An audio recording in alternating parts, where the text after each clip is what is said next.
आपण equilibrium which is involved in chemical processes बघितलेलं. So जेव्हा कुठलीही केमिकल रिॲक्शन आहे ती आपण कुठनं पण स्टार्ट केली, वेदर फ्रॉम फॉरवर्ड और backward, reaction he at the end, म्हणजे रिॲक्शन एंड कुठं होणार तर ती इक्विलिब्रियमला जाऊन होणार.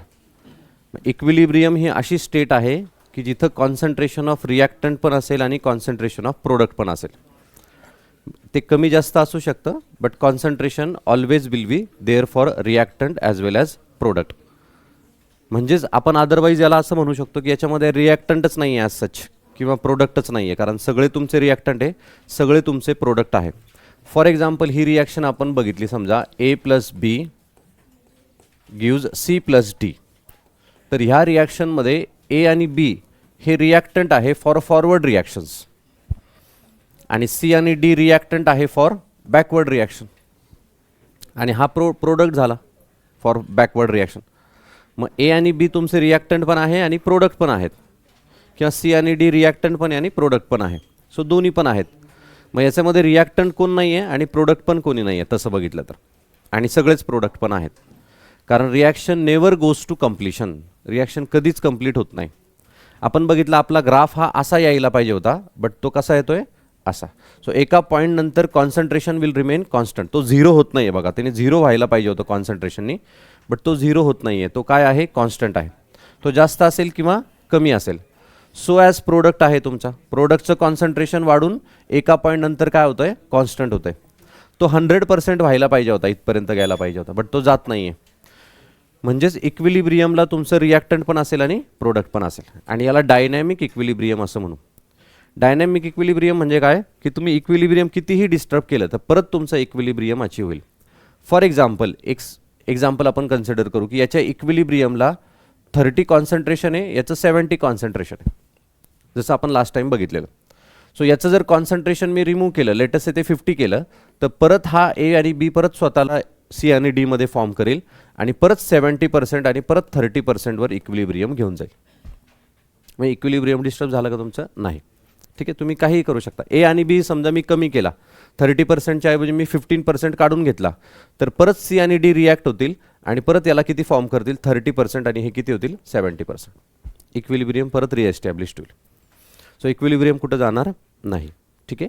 सो याला आपण काय म्हणणार, सिम्पली केमिकल प्रोसेस. आपण याला एका एक्झाम्पलवरनं जर कन्सिडर केलं, समजा आपण हेबर्स प्रोसेस कन्सिडर केली बघा, द सिंथेसिस ऑफ अमोनिया. इथं खूप असं एक्सप्लेन केलं आहे की हे घेतलं ते घेतलं, मी डायरेक्ट तुम्हाला रिॲक्शन सांगतो बघा. तरी आपण एकदा हे वाचून घेऊ म्हणजे तुमच्या लक्षात येईल. बघा, synthesis of ammonia that is Haber's process. ही खूप नोन प्रोसेस आहे. That is N2 + H2 gives ammonia. So ही रिव्हर्सिबल रिॲक्शन आहे. This is known as Haber's process for use for synthesis of ammonia. Ammonia आपण ह्या रिॲक्शनने prepare करतो Haber's प्रोसेसने. बघा, synthesis of ammonia by Haber's process. आता याच्यात एक्सपेरिमेंट काय केला, इथं हायड्रोजन्स आहेत बघा. N2 + 3H2 gives 2NH3. So स्टायशोमेट्री आहे, 1:3चं प्रपोर्शन आहे. तुम्हाला 2 NH3चे मोल्स मिळतात. जेव्हा 4 मोल्स रिॲक्ट होतात तेव्हा 2 मोल्स मिळतात. आता एक्सपेरिमेंटल इव्हिडन्सेससाठी म्हणजे ही रिव्हर्सिबल रिॲक्शन कशी आहे, याच्यातलं डायनॅमिक इक्विलिब्रियम कसं आहे, जर आपल्याला हे समजून घ्यायचं आहे तर हे एका रिॲक्शनवरती एक एक्सपेरिमेंट केला आहे. तो काय आहे तो आपण बघूया. सो बघा, in a series of experiments Haber started with known amount of nitrogen and dihydrogen maintain at high temperature, high pressure at regular intervals determine the amount of ammonia present. मग याने काय केलं की सुरुवातीला N2 घेतला X amount आणि H2 घेतला Y amount, आणि नोन अमाऊंट्स आहेत. ठीक आहे. मग आपली जर एक नॉर्मल रिॲक्शन आहे, समजा फॉरवर्ड रिॲक्शन आहे, तर N2 + 3H2 गिव्स 2NH3. याची स्टायशोमेट्री मला लगेच कळेल ना की हे किती ग्रॅम आहे तुमचं, 6 ग्रॅम. हे किती आहे, 28 ग्रॅम. सो हे 28 + 6 झालं 34. मग मला हे किती मिळेल, 34 gram. But he reversible reaction आहे, मला तसं मिळणार आहे का, नाही. मग त्यांनी काय केलं, एक नोन अमाऊंट ऑफ N2 घेतला, नोन अमाऊंट ऑफ H2 घेतला, आणि हळूहळू रिॲक्शन पुढे जाईल. जेव्हा रिॲक्शन तुमची स्टार्ट होईल तर त्यावेळेस कॉन्सन्ट्रेशन ऑफ रिॲक्टंट काय होणार आहे, कमी कमी होणार आहे, आणि प्रोडक्ट हळूहळू वाढत जाणार. समजा 1 मिनिट झाला रिॲक्शनचा, तर काहीतरी 1% रिॲक्शन कंप्लीट होईल. मग त्याने बघितलं की किती NH3 फॉर्म झाला. परत 2 मिनिटानंतर बघितलं किती NH3 फॉर्म झाला. परत 3 मिनिटानंतर बघितलं किती NH3 फॉर्म झाला. ठीक आहे. रिॲक्शन जर फॉरवर्ड असते तर एका पॉईंटला 100% NH3 फॉर्म व्हायला पाहिजे होतं. बट त्यांनी काय केलं, रेग्युलर इंटरवल्सला डिटरमाइन केलं की अमोनिया किती तयार होतोय. He was successful in determining also the concentration of unreacted dihydrogen and dinitrogen. So सुरुवातीला जेव्हा तो कॅल्क्युलेट करतो, जेव्हा 1 मिनिटमध्ये रिॲक्शन होते तुमची, तर लेटेस्ट से 1% कंप्लीट होते, तर 90% 99% तुमचा H2N2 तसेच राहतील. मग त्याला कळतंय ना की किती % रिॲक्शन झाली. रिॲक्शन जेव्हा होते तुमची, तर रिॲक्शन होताना ती एक सोबत होत नाही कधी. म्हणजे N2 प्लस H2 जेव्हा रिॲक्ट होतात, तर त्यावेळेस पहिल्या मिनिटाला काहीतरी रिॲक्शन होईल है ना, 10 मिनिटाला काहीतरी रिॲक्शन होईल, 20 मिनिटाला काहीतरी रिॲक्शन होईल. ही 10% कंप्लीट झाली, सॉरी ही 90% कंप्लीट झाली, रिॲक्शन 10% प्रोडक्ट फॉर्म झाला, असं काहीतरी असेल. थोड्या वेळानंतर इथं काहीतरी 80% असेल, इथं 20% असेल, असं हळूहळू हे वाढत जाईल. मग त्याला तिघांचं कॉन्सन्ट्रेशन कळालं की काय काय आहे म्हणून. ठीक आहे. सो बघा, concentration of unreacted dihydrogen and dinitrogen. ठीक आहे. थोड्या वेळानंतर म्हणजे आफ्टर, बघा, shows that after a certain time the composition of mixture remains the same even though some of the reactants are still present. मग त्याला एका पॉईंट नंतर लक्षात आलं की रिॲक्शन स्टॉप झाली आहे, रिॲक्शनचं कॉन्सन्ट्रेशन बदलत नाही आहे, बट रिॲक्शनमध्ये रिॲक्टंट पण आहे आणि प्रोडक्ट पण आहे. म्हणजे काय की थोड्या वेळानंतर बघा, समजा 30 मिनिट्सला त्याला लक्षात आलं की हे काहीतरी तुमचं 70% आहे आणि हे 30% आहे. 80 मिनिट्सला त्यांनी बघितलं की 30 मिनिट्सला बघितलं की 70% तुमचं रिॲक्टंट तसं आहे. 40 मिनिटला गेल्यानंतर त्यांनी परत बघितलं, परत त्याला दिसलं 70% 30. 50 मिनिट्सला बघितलं 70-30, 50-60, सगळ्या मिनिट्सला त्याला नंतर किती मिळालं, 70 आणि 30, विच मीन्स रिॲक्शन काय झाली, stop.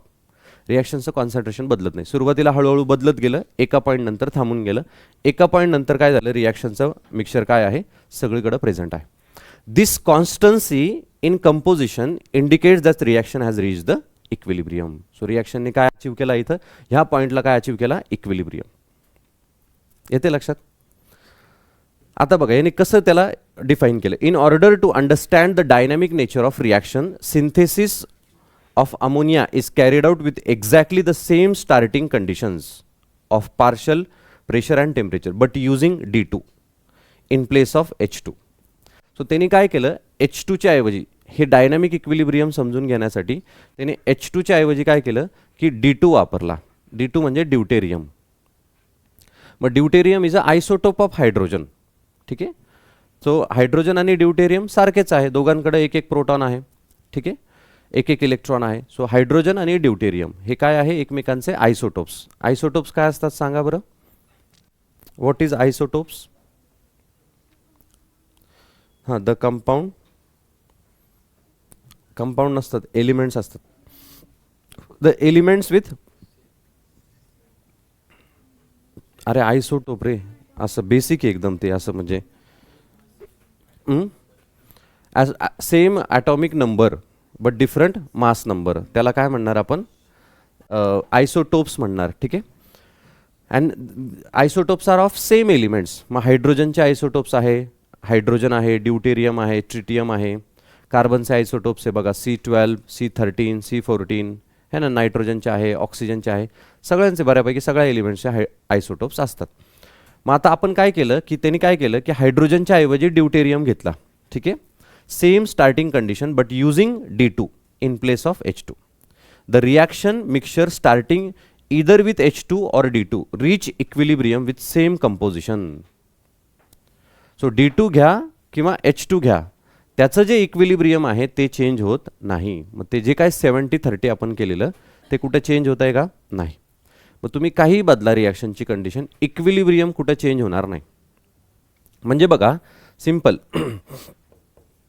N2 plus H2 gives 2NH3 अशी रिॲक्शन होती. याने इक्विलिब्रियम अचीव केलं, हे 70% आणि हे 30%.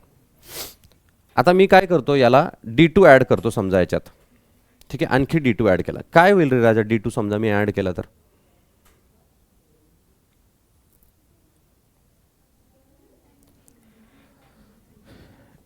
बघा D2 जर मी ॲड केला तर हा एक्स्ट्रा झाला तुमचा. D2 म्हणजेच काय आहे, H2.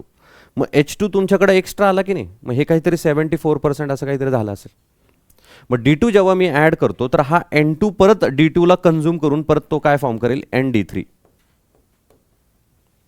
काय फॉर्म करेल, ND3. आणि परत रिॲक्शनचं पर्सेंटेजमध्ये इक्विलिब्रियम तेवढंच असेल, 30% आणि 70%. पर्सेंटेज कळतं ना तुम्हाला, ते चेंज होत नाही, लक्षात द्या. कॉन्सन्ट्रेशन नंबर्स चेंज होतील मॉलिक्युल्सचे, बट ते ॲट दी एंड पर्सेंटेजमध्ये 70 आणि 30च असतील विथ रिस्पेक्ट टू दिस. येते लक्षात, म्हणून मी इथं पर्सेंटेज लिहितोय, लक्षात घ्या. नाही तुम्ही म्हणाल प्रत्येक वेळेस 70-30 कसं काय येतं, तुम्ही इथं D2 ॲड करताय, ND3 ॲड करताय. मग यांचं मिळून 30च असणार, यांचं मिळून 70च असणार. मग जेव्हा आपण D2 ॲड करतो, the reaction mixture starting with either H2 और D2 reach equilibrium with the same composition accept that D2 and ND3 R present instead of H2 and NH3. So तुमच्याकडं काय असेल, D2 आणि ND3 असेल. येते लक्षात. किंवा तुम्ही स्वतंत्र रिॲक्शन केली की बाबा मला ही रिॲक्शन नवीन करायची आयसोटोप सोबत, अशी जरी तुम्ही रिॲक्शन केली तरी तुम्हाला काय मिळणार, ND3च मिळणार, ज्याचं कंपोजिशन असेल 70-30. किंवा याच्यामध्ये आणखी H2 ॲड करा समजा एक्स्ट्रा, तर तुम्हाला काय मिळेल तर NH3. तुम्ही कुठल्याही वेनं जा, तुमचं इक्विलिब्रियम कुठे डिस्टर्ब होणार नाही, इक्विलिब्रियम फिक्स्ड असेल, हेच त्याला सांगायचं. सो बघा, after equilibrium is attained, these two mixtures, that is H2, N2, NH3, D2, N2 and ND3 are mixed together and left for a while. बघा त्यांनी काय केलं, खूप इंटरेस्टिंगली पहिली एक रिॲक्शन केली, दोन रिॲक्शन्स केल्या. बघा ही एक रिॲक्शन केली, ठीक आहे, हे त्याचं एक इक्विलिब्रियम आहे काहीतरी, मग त्याच्याकडे त्याचं सोल्युशन आहे. मग त्यांनी काय केलं, आणखी एक रिॲक्शन केली, ही सेपरेट रिॲक्शन केली, ठीक आहे. मग आता तुमच्याकडे काय आहे, ह्या रिॲक्शन मिक्सचरमध्ये हे 3 कंपोनंट्स आहेत, ह्या रिॲक्शनमध्ये हे 3 कंपोनंट्स, हे दोन्ही त्यांनी मिक्स केले, सगळं मिक्स केलं. हे काहीतरी 500 ml होतं, हे काहीतरी 500, दोन्ही मिक्स केलं, 1 लिटर केलं. काय होईल, सगळे मिळतील तुम्हाला, रिॲक्शनमध्ये सगळे असतील. N2 असेल, H2 असेल, NH3 असेल, N2 असेल, 3D2 असेल आणि 2ND3 असेल. कुठं जातील का ते, नाही. इक्विलिब्रियम किती पर्सेंटेजवर राहणार, तेवढंच 70 आणि 30. येते लक्षात. मग बघा, later when this mixture is analyse it is found that concentration of ammonia is just same as the before. ते 30%च होतं concentration. However when this mixture is analyse by mass spectrometer it is found that ammonia and all deuterium containing forms of ammonia and dihydrogen and its denatured forms are present. So जेव्हा mix केलं त्यांनी दोन्ही mixture, तर काय झालं तुमचं, तर यातला जो काही D2 आहे तर तो N2 सोबत रिॲक्ट झाला, त्याने ND3 फॉर्म केला. यातला जो H2 आहे तो याच्यासोबत रिॲक्ट झाला, तर इथं काय आहे ND3, त्याला मग NHD2 असं पण मिळालं. ह्या सगळं मिक्स केलं ना आपण. मग NHD2 म्हणजेच काय राजा, NH3. किंवा त्याला असं पण मिळालं NH2D है ना, वेगवेगळे फॉर्म्स मिळाले बघा, वेगवेगळे forms, NH3, NH2D, NHD2, ND3 असे व्हेरियस मिक्सचर्स मिळाले. H2चे पण बघा, H2 आहे, D2 आहे किंवा HD आहे. हे याच्यातला एक हायड्रोजन आणि याच्यातला एक ड्यूटेरियम सोबत आले. मग ओव्हरऑल तुम्हाला काय काय मिळालं त्याच्या रिॲक्शन्समध्ये, म्हणजे त्याला काय काय मिळालं की ह्या सगळ्या गोष्टी मिळाल्या बघा. हे अमोनियाचे फॉर्म्स मिळाले आणि हे डायहायड्रोजन्सचे फॉर्म मिळाले. सेम तुमचं हे बघा, हे इथं NH3 पण मिळाला, ND3 पण मिळाला. मग हे परमिटेशन कॉम्बिनेशन आहे ना. मग ह्या नायट्रोजनला माहीत नाही ना की त्याला H2 पाहिजे का D पाहिजे, तो कुठलाही घेऊ शकतो कारण दोन्ही सारखेच आहेत. येते लक्षात. मग NH3 फॉर्म करताना त्याने चुकून काय केलं, 2 D2 घेतले आणि एक H घेतला, काय प्रॉब्लेम नाही, त्याला NH3च म्हणू आपण. आणि ओव्हरऑल तुम्ही बघितलं तर परत पर्सेंटेज किती आलं तुमचं, 30% आणि 70%. सो याचा मिनिंग काय आहे की इक्विलिब्रियम कशानंच डिस्टर्ब होत नाही. आत्तापर्यंत आपण कशाने इन्फ्लुएन्स होणार आहे ते बघणार आहे, कशावर ते डिपेंड करतं. बट याच्यामध्ये त्यांनी इतके चेंजेस केले तरी पण कॉन्सन्ट्रेशन कुठे गेलं, इज सेम ॲज बिफोर. बघा, ammonia is just same as before, ते कुठंच चेंज झालेलं नाही. पण हां, एवढे सगळे त्याला कॉम्बिनेशन्स मिळाले, ठीक आहे. दस one can conclude that scrambling of hydrogen and D atoms in the molecule must result from continuation of forward and reverse reaction. If reaction had simply stopped when they reach equilibrium, then there would have been no mixing of isotopes in this way.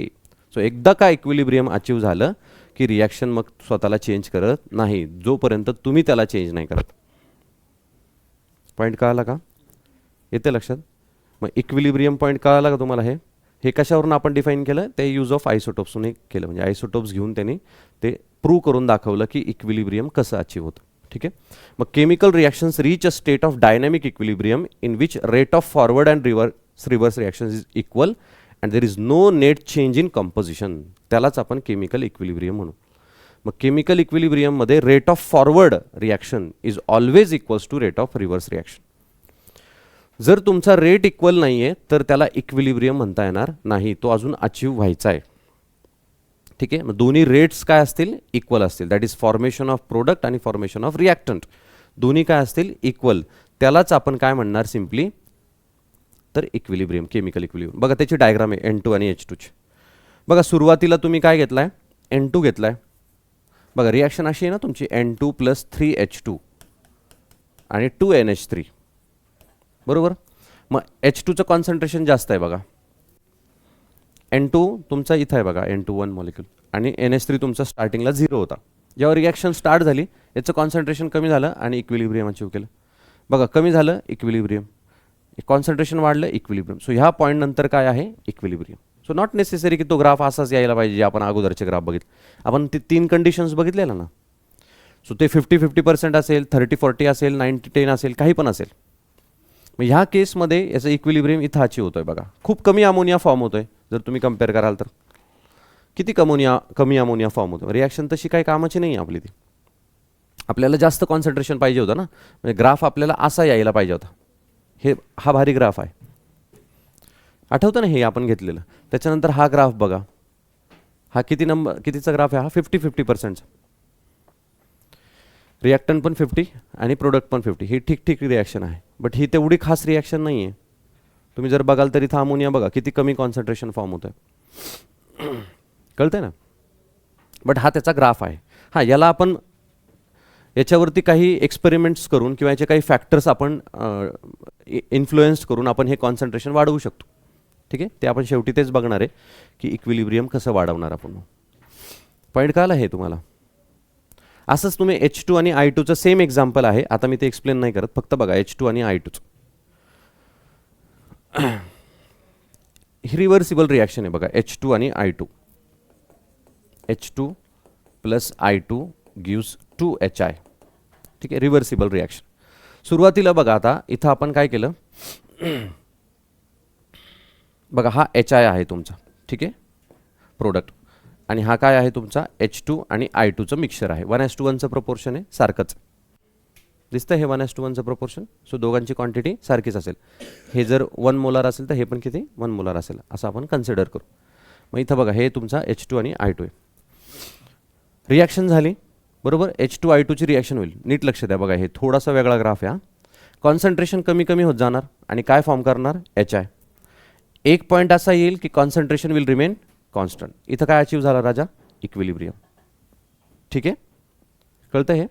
Okay, HI कडे या बघा, प्रोडक्टचं concentration किती असेल सुरुवातीला, 0. हळूहळू reaction केली, वाढत गेलं. HIचं कॉन्सन्ट्रेशन एक पॉईंट आला, कॉन्स्टंट झालं. काय म्हणणार त्याला, इक्विलिब्रियम. समजा एखाद्याला HI पासून रिॲक्शन स्टार्ट करायची. कुठनं स्टार्ट करायची, HI. आता आपण इकडनं स्टार्ट केली ना रिॲक्शन, बरोबर की नाही. आता मला काय करायचंय, मला HI पासून रिॲक्शन स्टार्ट करायची. एखाद्याला असतं ना, त्याला HI पासून रिॲक्शन स्टार्ट करायची.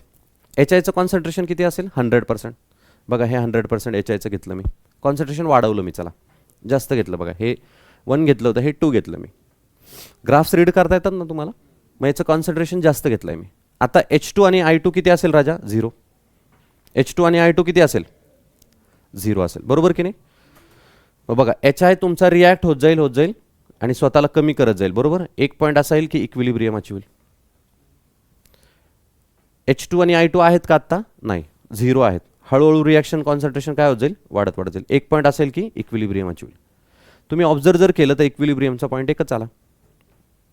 मग याचा मिनिंग काय आहे, तुम्ही रिॲक्शन कुठूनही स्टार्ट करा, कितीही कॉन्सन्ट्रेशनने करा, इक्विलिब्रियम चेंज होत आहे का. बघा मी याचं कॉन्सन्ट्रेशन वाढवून बघितलं तरी काही झालं का, नाही. फॉरवर्डची बॅकवर्डपासून सुरुवात केली रिॲक्शनला तरी काही झालं का, नाही. इक्विलिब्रियमला ज्या पॉईंटला अचीव व्हायचं होतं त्याच पॉईंटला अचीव झालं. पॉईंट कळाला, हे कळाला, ग्राफ कळाला का. मी इथं हेच एक्सप्लेन केलं आत्ता तुम्हाला की बाबा तुम्ही इकडून स्टार्ट करा किंवा तिकडून स्टार्ट करा, कुठूनही करा, काय होत नाही. कळालं सगळं नाही. मग आपण आयसोटोप्स घेऊन बघितले, आपण रिॲक्शन दुसरीकडनं स्टार्ट करून बघितले, कॉन्सन्ट्रेशन्स बदलून बघितले, तरी पण रिॲक्शनचं कॉन्सन्ट्रेशनचं इक्विलिब्रियम काय होतं, सेम होतं, सेम पॉईंटला होतं. क्लिअर, डन हे. ओके. आता हे जे इक्विलिब्रियम आहे हे आपण एक्सप्लेन कसं करणार, ठीक आहे. म्हणजे क्वांटिटेटिव्ह आस्पेक्ट काय आहे ह्या इक्विलिब्रियमचा, हे थेरॉटिकल झालं. आता चला बाबा कॉन्सेप्ट कळाला आपल्याला की रिॲक्टंट आणि प्रोडक्ट दोघांचं पण रेट काय आहे, इक्वल आहे.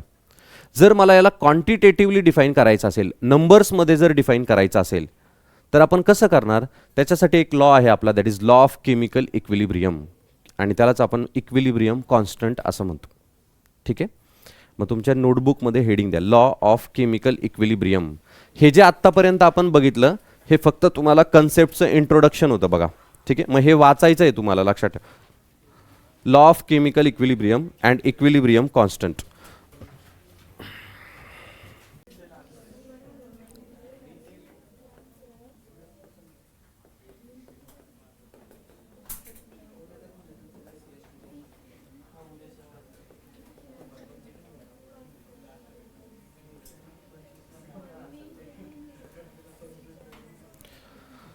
बघा त्याच्या अगोदर एक पॉईंट आपण बघू, that is rate of chemical reaction. कुठल्याही रिॲक्शनचा रेट काय असतो, रेट म्हणजे त्याचा स्पीड बघायचा आपल्याला सिम्पली. सो रिॲक्शन किती मिनिटात कंप्लीट होतं. समजा ही फक्त फॉरवर्ड रिॲक्शन आहे बघा, इरिव्हर्सिबल रिॲक्शन, एकच ॲरोने आपण त्याला शो केलं. रिॲक्शन 0 मिनिट्सला स्टार्ट झाली आणि 10 मिनिट्सला एंड झाली, बरोबर की नाही. मग सुरुवातीला रिॲक्टंटचं कॉन्सन्ट्रेशन होतं 100% आणि प्रोडक्टचं कॉन्सन्ट्रेशन होतं 0%. 10व्या मिनिटाला तुम्ही जेव्हा जाता त्यावेळेस याचं कॉन्सन्ट्रेशन असेल 0% आणि याचं कॉन्सन्ट्रेशन असेल 100%. ठीक आहे. Reaction complete. मग आता रिॲक्शन 10 मिनिटात कंप्लीट झाली. समजा मी 5व्या मिनिटाला रिॲक्शन बघितली की 5व्या मिनिटाला रिॲक्शनची कंडिशन काय आहे, तर रिॲक्टंट किती पर्सेंट असेल, मे बी 20% आणि प्रोडक्ट असेल तुमचा 80%. 5व्या मिनिटाला असं काही नाही का बाबा 10 मिनिटात कंप्लीट झाली म्हणून एका मिनिटात 10% कंप्लीट होईल, 2 मिनिटात 20% कंप्लीट होईल, असं काही नसतं. आता बघा इथं 5 मिनिटात रिॲक्शन 80% कंप्लीट झाली आणि पुढचे 20% कंप्लीट व्हायला रिॲक्शनने पुढचे 5 मिनिटं घेतलेत. याला रेट म्हणणार आपण. म्हणजे जसं की आपण इथून समजा स्वारगेटला चाललोय तर आपणला 2 व्हीलरचा स्पीड एकच राहत नाही. बट आपल्याला जर स्पीड डिफाईन करायचं असेल, आपला रेट डिफाईन करायचा असेल, तर आपण पर आवरच्या फॉर्ममध्ये डिफाईन करतो, 30 किलोमीटर पर आवर. याचा मिनिंग असा होत नाही का आपण कंटिन्यू 30नेच चाललो आहे, बरोबर की नाही. कधी आपण 30, 40, 60 है ना. सो आपला रेट प्रत्येक मिनिटाला प्रत्येक सेकंदाला हा वेगवेगळा असतो. बट रेट मला जर डिफाईन करायचा असेल तर मग मी ॲव्हरेज रेट डिफाईन करतो. मग रिॲक्टंट प्रोडक्टमध्ये रिॲक्शन्समध्ये पण तीच घेस आहे. रिॲक्शन ही कधीच अशी एका पर्टिक्युलर स्पीडनं जात नाही, आयडियल स्पीडनं, जसं आपण आत्ता बघतोय. तर ती कुठल्याही पहिल्या मिनिटात मे बी 90% रिॲक्शन कंप्लीट होत असेल आणि शेवटच्या 10% शेवटच्या 9 मिनिटात कंप्लीट होत असेल, किंवा 90% रिॲक्शन 9 मिनिटात कंप्लीट होत असेल, असं काही असू शकतं. कारण रिॲक्शनचा त्याचा रेट असतो. It depends on various factors. म्हणजे पुढच्या वर्षी आपल्याला केमिकल कायनेटिक्स येईल, त्याच्यामध्ये आपण बघू रेट ऑफ रिॲक्शन कशावरती डिपेंड करतो. बट मला जर रेट डिफाईन करायचा असेल तर रेट मी कशाच्या टर्म्समध्ये डिफाईन करू शकतो. जर मी आत्ता इथून स्वारगेटला चाललो तर मी डिस्टन्सच्या फॉर्ममध्ये त्याला कॅल्क्युलेट करतो, बरोबर की नाही, की मी एवढं डिस्टन्स एवढ्या मिनिटात गेलो वगैरे. आता याच्यात डिस्टन्सची केस आहे का तुमची, नाही आहे. मग रिॲक्शनचं रेट जर मला डिफाईन करायचं आहे तर ते मी कॉन्सन्ट्रेशनच्या टर्म्समध्ये डिफाईन करू शकतो. कशाच्या टर्म्समध्ये, कॉन्सन्ट्रेशन. कारण तुमचं चेंज काय होतं आहे, कॉन्सन्ट्रेशन. सुरुवातीला तुम्ही 100% घेता कॉन्सन्ट्रेशन, नंतर ते कमी कमी होत जातं. सुरुवातीला प्रोडक्ट तुम्ही 0 घेता, नंतर ते वाढत वाढतं. So it defines in terms of concentration. फक्त कॉन्सन्ट्रेशन का नाही, पर युनिट टाईम तुमचा किती चेंज झाला आहे कॉन्सन्ट्रेशन. म्हणजे 1 मिनिटात किती चेंज झाला, 2 मिनिटात किती चेंज झाला, 3 मिनिटात किती चेंज झाला. 2 पॅरामीटरमध्ये बघायला लागेल ना, फक्त चेंज होतो हे नाही बघणार, किती मिनिटात किती चेंज होतोय, तर मला कळेल रेट काय आहे. The rate of reaction is defined as concentration of product or reactant divided by change in time. So change in concentration divided by change in time. Concentration मध्ये चेंज येतोय किती वेळात येतोय ते मला बघायला लागेल. मग rate of reaction is simply the ratio of concentration of reactant per unit time और चेंज इन टाइम. प्रोडक्टच्या जर मला प्रोडक्टच्या फॉर्ममध्ये सांगायचं आहे बघा, समजा रिॲक्टंटच्या फॉर्ममध्ये मी सांगितलं, रिॲक्टंटच्या फॉर्ममध्ये मी काय सांगितलं की बाबा 20% फक्त रिॲक्टंट शिल्लक आहे तुमचं. याचा मिनिंग काय आहे? 20% रिॲक्टंट आहे म्हणजेच काय, 80% काय आहे? प्रोडक्ट. मिनिंग हाच आहे ना याचा. म्हणजेच rate of formation of product is always equals to rate of consumption of reactant. जितका प्रोडक्ट तुमचा कमी होणार आहे तेवढाच तुमचा, सॉरी, जितका रिॲक्टंट तुमचा कमी होणार आहे तितकाच प्रोडक्ट तुमचा फॉर्म होणार आहे. येते लक्षात? म्हणजे हा जर 10% रिॲक्टंट कन्झ्युम झाला असेल, संपला असेल, म्हणजेच 10% प्रोडक्ट काय झालाय? फॉर्म झालाय. म्हणजेच rate of consumption of reactant is equals to rate of formation of product. दोन्ही गोष्टी एकच आहे. मग तुम्ही रिॲक्टंटच्या फॉर्ममध्ये लिहा त्याला किंवा प्रोडक्टच्या फॉर्ममध्ये लिहा. मग रेट इज इक्वल्स टू काय येईल? Concentration of DP by DT, that is product divided by time. दिसतंय? दोन्ही सारखेच येतील ना. बट इथं होतंय काय की रिॲक्टंट हा कन्झ्युम होतो तुमचा. रिॲक्टंट कमी कमी होतोय ना, 100 पासून तो 90, 80, 70 असं चाललंय. म्हणून त्याला मी मायनस साईनने डिनोट करतो. आणि प्रोडक्ट तुमचा वाढत चाललाय म्हणून त्याला मी काय करतो? Plus sign. कारण प्रोडक्ट हा फॉर्म होतोय, रिॲक्टंट हा कन्झ्युम होतो. बट ओव्हरऑल हे दोघांचा आन्सर काय येणार आहे? सारखंच येणार आहे. Rate of consumption of reactant is equals to rate of formation of product. Rate आहे तो, स्पीड आहे, लक्षात घ्या, कॉन्सन्ट्रेशन नाही. ठीक आहे, स्पीड आहे तो. याला सिम्पली आपण काय म्हणणार? Rate of chemical reaction. मग याच्यावरतीच बेस्ड आहे आपला लॉ ऑफ मास ॲक्शन किंवा लॉ ऑफ केमिकल इक्विलिब्रियम आत्ता जे आपण बघतोय. ठीक आहे, रेट कळालं तुम्हाला हे? मग खाली लिहा rate of reaction.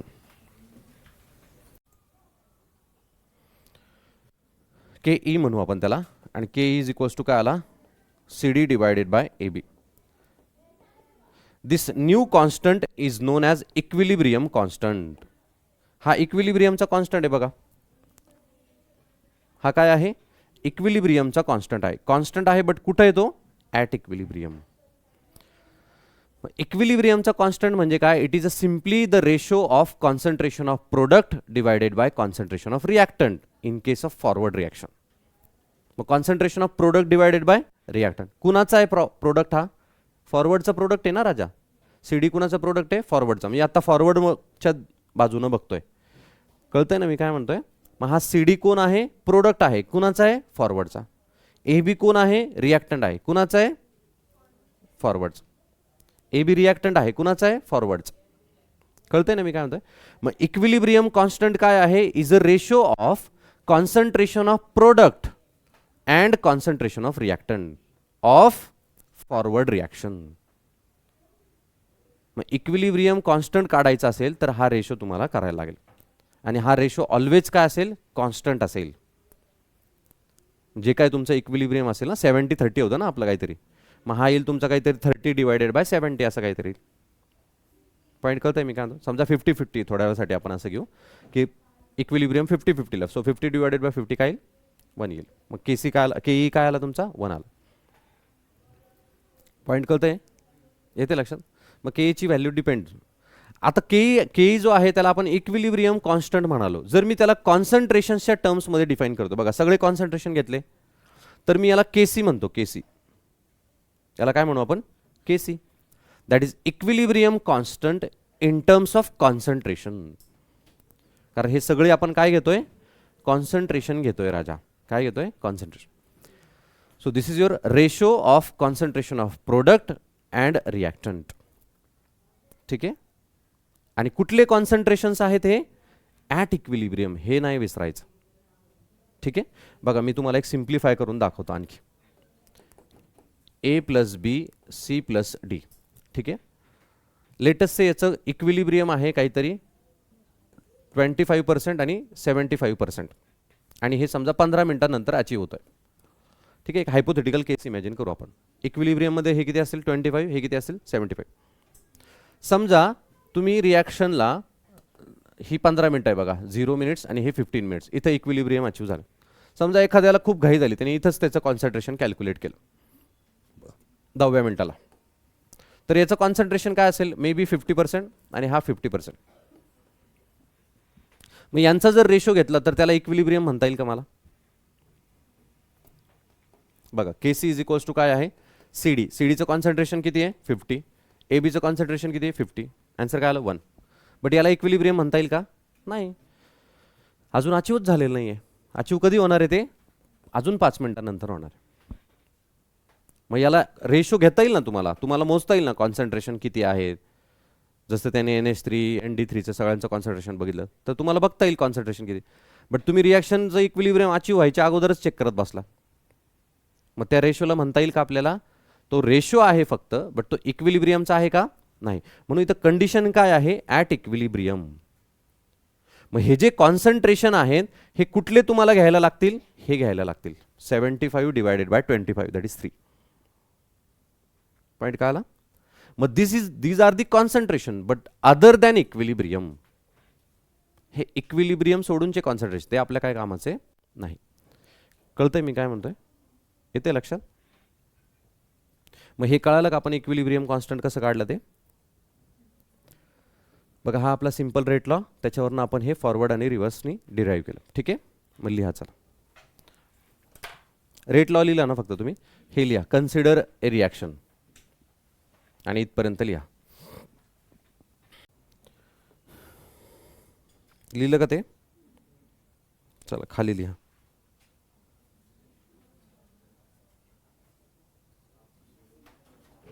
Equilibrium constant. Equilibrium constant. Consider reversible reaction. Consider reversible reaction.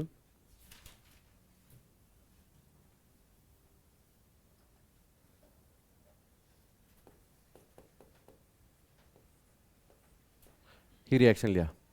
A plus B gives C plus D.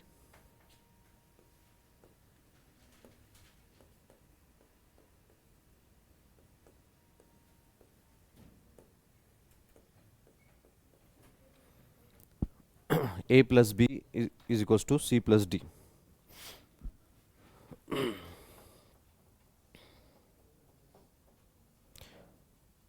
The rate equations for forward and reverse equation.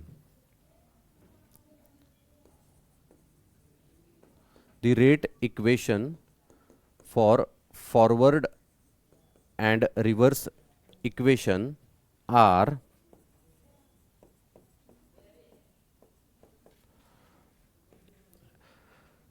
आणि हे 4 इक्वेशन्स लिहा.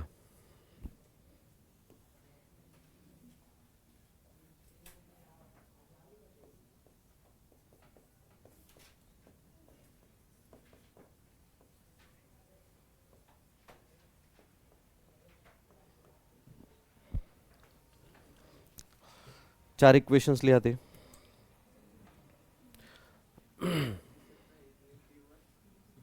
डायरेक्टली प्रोपोर्शनल आहे.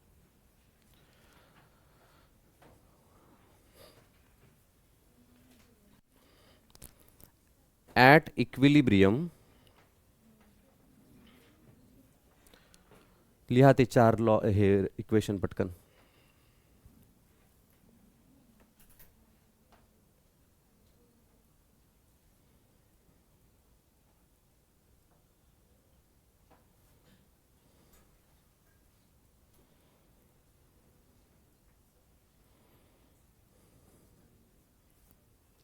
At equilibrium,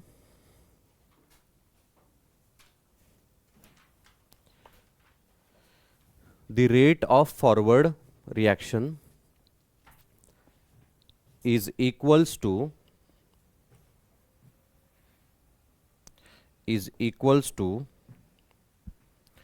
rate of reverse reaction. At equilibrium, rate of forward reaction is equals to rate of reverse reaction.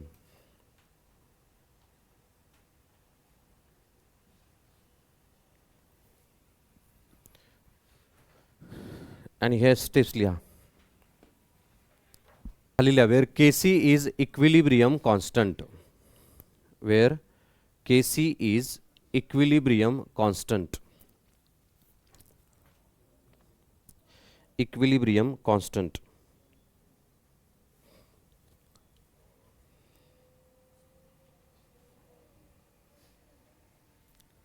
खाली लिहा, remember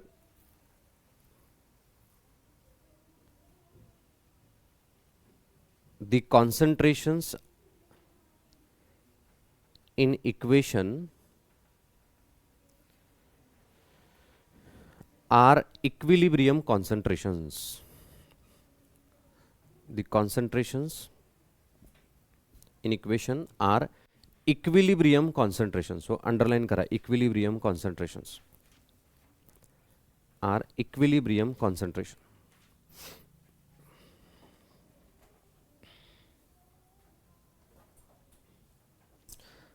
खाली लिहा, at given temperature, the product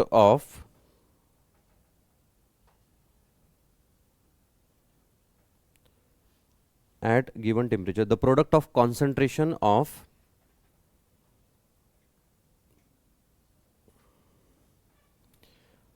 reaction products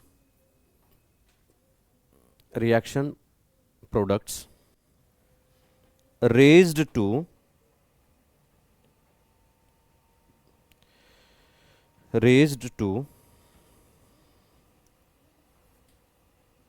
stoichiometric coefficient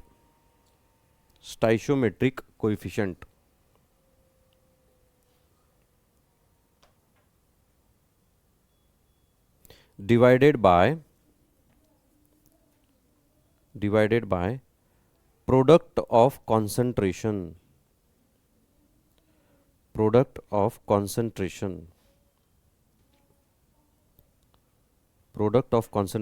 of reactants raised to stoichiometric coefficients.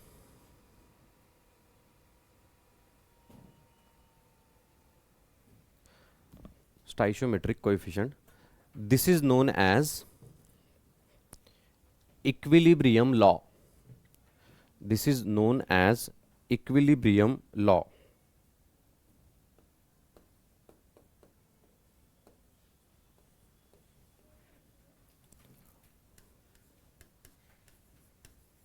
Equilibrium law.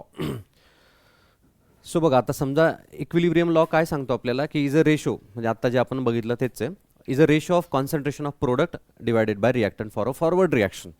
So याच्यासाठी K C काय येईल, concentration of C D आणि divided by A B. But तुम्हाला काय सांगितलं, raise to simple powers, that is the coefficients. So stoichiometric coefficient किती इथं, A किती मोल्स आहे, A raise to A, B raise to B, C raise to C, D raise to D असं येईल. बघा आपण याला एका एक्झाम्पलवरनं समजून घेऊ की हे रेस टू पॉवर का घेतले आपण. बघा N2 H2 घेऊ, H2 plus I2 gives 2HI, बरोबर. याचं रेट इक्वेशन काय येईल सांगा बरं, equilibrium constant KC is equals to HI raise to 2, HI किती आहे 2, H2 raise to 1, I2 raise to 1. So H2 आणि I2 किती आहे 1 1, सो रेस टू किती आलं 1 1. आणि HI रेस टू काय येईल 2HI. 2HI म्हणजेच काय राजा, HI प्लस HI. मग तुम्ही याला असं पण लिहू शकता ना, HI, बरोबर की नाही. म्हणजेच HI इंटू HI म्हणजेच काय राजा 2HI, म्हणून हे असं 2 आलंय. कळालं हे कुठून आलं बघा. N2 H2 घेऊ आपण, N2 plus H2 plus H2 plus H2, 3H2 होते ना तुमचे, gives NH3 plus NH3. So KC is equals to काय येईल, कॉन्सन्ट्रेशन ऑफ प्रोडक्ट्स कोण आहे NH3 आणि NH3. रिॲक्टंट्स काय आहे N2 H2 आणि H2. So NH3 into NH3 काय येईल NH3 स्क्वेअर, H2 किती येईल 3. मग इथं काय येईल तुमचं हे रेस टू 2 आणि H2 रेस टू 3. कळालं हे कसं काढलं आपण ते, ओके. मग हे एक्झाम्पल लिहा, आपलं वरची रिॲक्शन लिहा आणि हे खालचं एक्झाम्पल दोन्ही लिहा.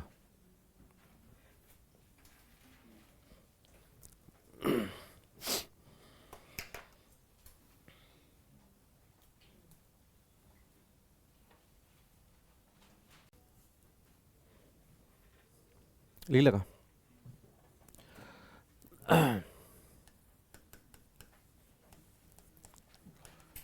बघा, इक्विलिब्रियम आहे तुमचा फॉरवर्डच्या केसमध्ये, बरोबर.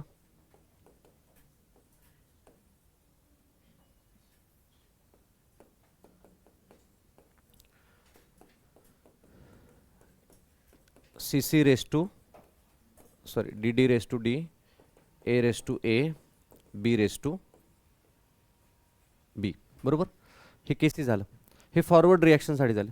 समजा मी रिव्हर्स रिॲक्शनसाठी इक्विलिब्रियम कन्सिडर केलं. माझ्यासाठी रिॲक्शन सी डी पासून स्टार्ट होते असं मी समजलं. समजा इक्विलिब्रियम तर तिथंच असणार ना तुमचं. मग इक्वेशन काय येईल सांगा बरं. फॉर रिव्हर्स रिॲक्शन, कळतंय ना रिव्हर्स रिॲक्शन. केसी, याला थोड्यासाठी आपण केसी डॅश म्हणू, कारण आता रिव्हर्ससाठी बघतोय आपण. मग याचा केसीसाठी प्रोडक्ट कोण आहे, A B.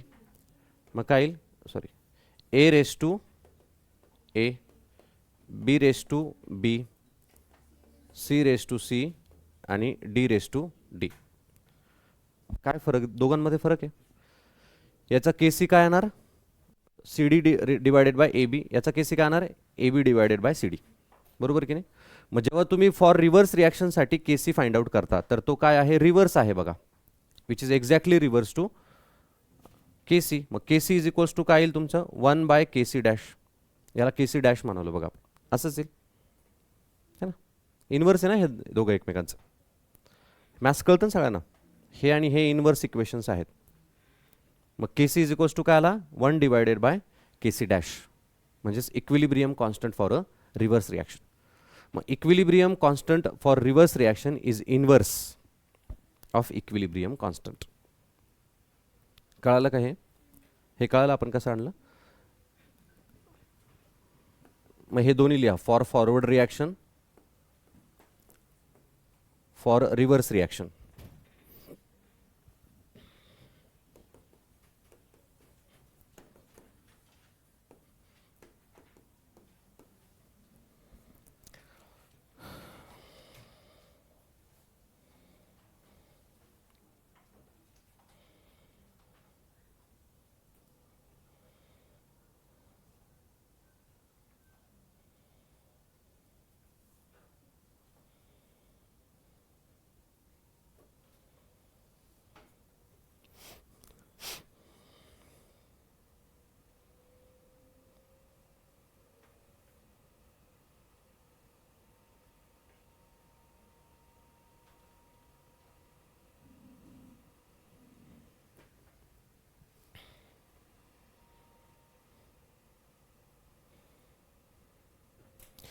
Equilibrium constant for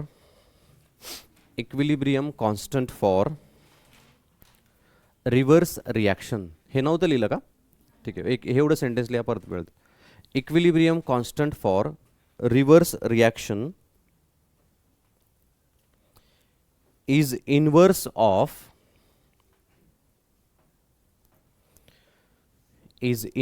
of equilibrium constant, is inverse of equilibrium constant for reaction in forward direction. In forward direction. आता लिहा ते. डन. इथपर्यंत कळालं का.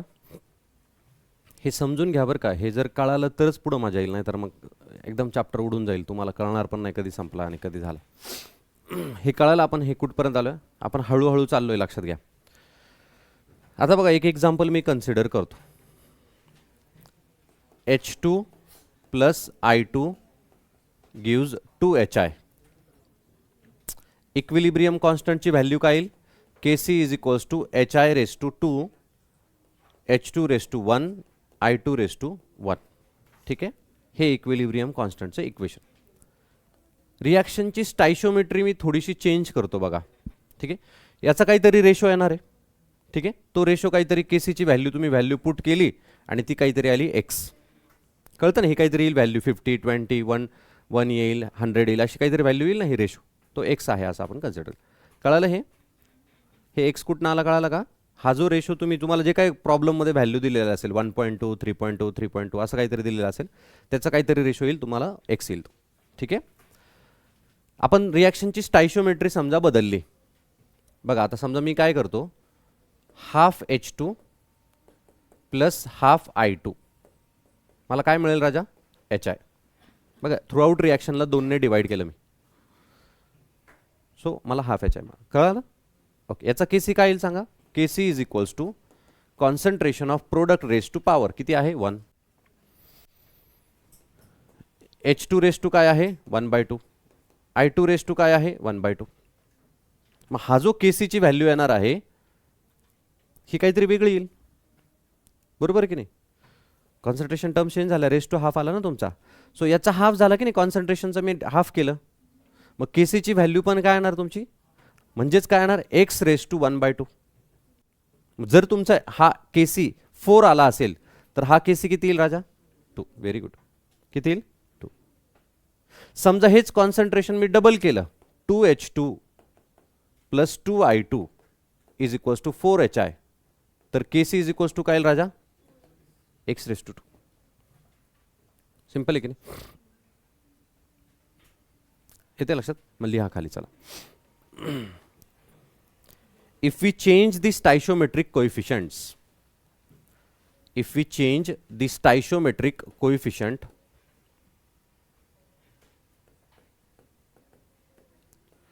stoichiometric coefficients,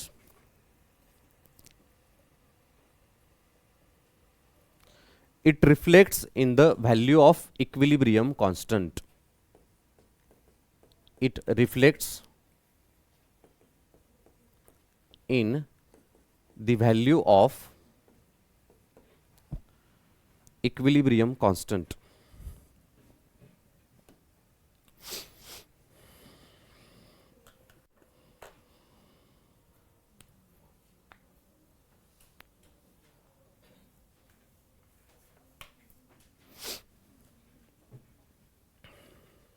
बघा याला आणखी सिम्प्लिफाय करून दाखवतो तुम्हाला.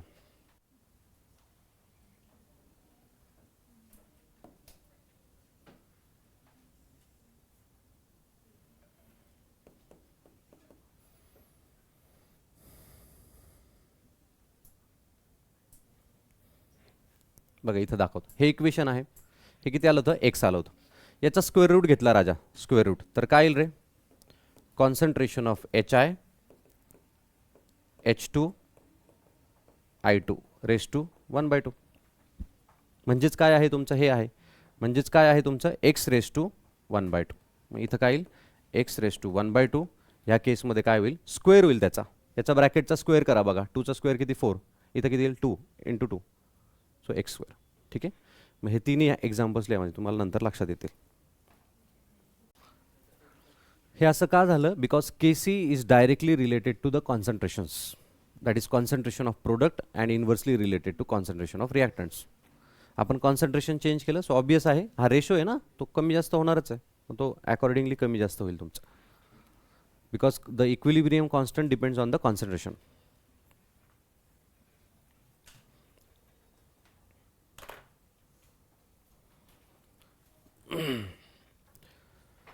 डन. आजच्यासाठी आपण थांबू.